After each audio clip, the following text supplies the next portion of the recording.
Here we have a typical Las Cruces cactus, the prickly pear. I'm going to step in here.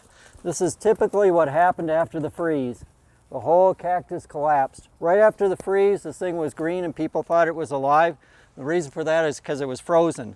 But now that it's all thawed out, they collapse. They have no woody tissue to hold them up. They just dropped right down. So this will all have to be removed. Now whether there's any green living tissue underneath, I'm not going to dig in there right now. There's too many spines, but there might be some green living tissue, possibly, but possibly not. I'm thinking this species comes from Zacatecas, Mexico, that it's probably no living tissue left to it. There are native cactus prickly pears from this area or from farther north, and they did just fine through the winter, but some of these really beautiful ones that we like to have, they're gone. Here we are standing in what was once a beautiful cactus garden in Las Cruces. Now I'm surrounded by a lot of dead cactus. So what are we doing? How do we know whether they're alive or dead? If you could smell, if we had smell-o-vision, you could smell what I'm smelling. It smells like rotten potatoes. There's still a lot of dead cactus here. This at one time was a beautiful Argentinian Saguaro, and it has died to the ground. The freeze was just much too intense at 5 below for it to survive. However, we do have one I'm going to show you over here in a little bit that did survive, and we're very fortunate to have that. Also, there were a lot of aloes throughout here. A lot of them took a real bad hit and they froze to the ground. But here we have some flowers actually, and we have aloes poking through the dead foliage. Let me move through here. We have Mexican grass tree coming back. Okay, here we have some aloes that are obviously dead. If you can pull them out of the ground like this, you can see they're all rotten. Here's another one. The roots are all rotten. Underneath, there's no signs of it recovering. Now look over here, we see this aloe, much bigger. There's actually some new growth coming back, some flowers. This variety will recover. Here's another one.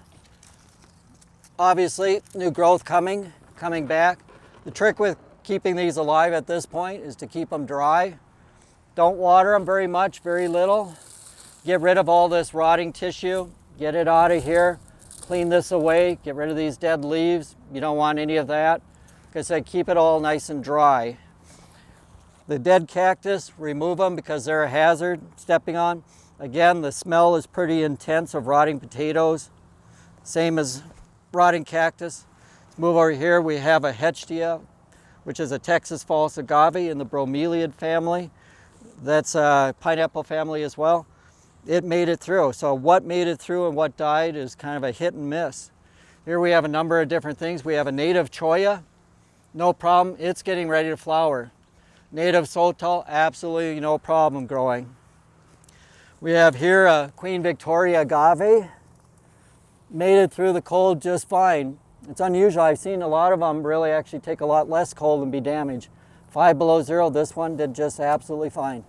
Nice bit of color here of things that came back. A South African Ruschia. That will grow all the way up into Santa Fe. Look at this, it's blooming, came back, absolutely no problem. A lot of people think that's ice plant, but it's not. It's actually a low growing, flat growing shrub, goes right on the ground. If you look just right underneath it, here we have a Partridge Aloe. Partridge Breast Aloe coming right back. I want to point out over here, get back here in all this thorns, use my pruning shears to point.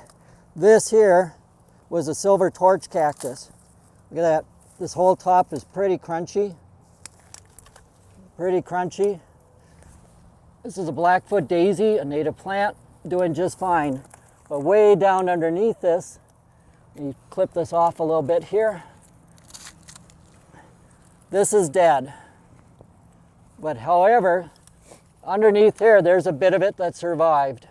This plant will grow back. So you'll have this beautiful silver torch coming up. It'll get about 8 feet tall eventually.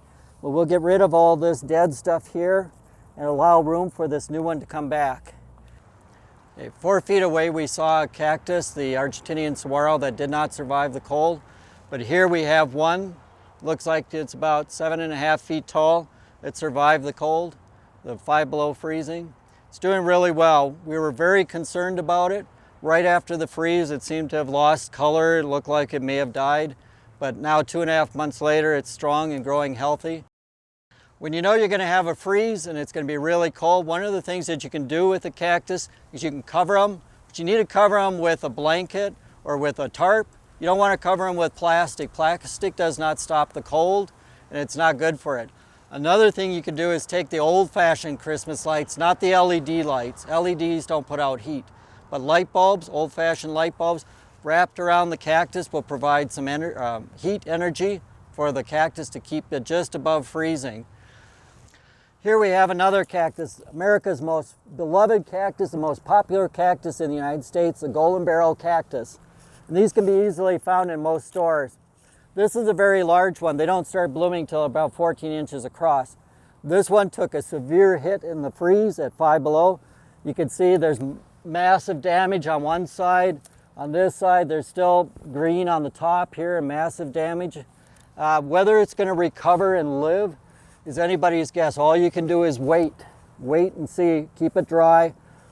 Cactus that are much smaller than this of the barrel, the golden barrel, froze flat out. They did not survive, totally gone.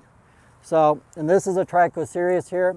Trichocereus have become very popular in the Las Cruces in the Southwest, mainly because they have these incredibly beautiful flowers.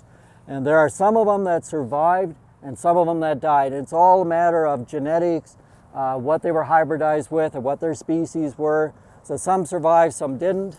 But I'm not seeing any real good green growth. However, if I push this back, way down deep under here, protected by all this dead stuff, tiny little piece of green. There's a little tiny piece of it that survived.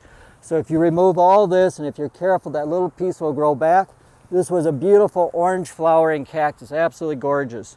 Back here, we have one of the typical agaves that froze. You can see the center bud was actually protected. It's still being held tightly shut.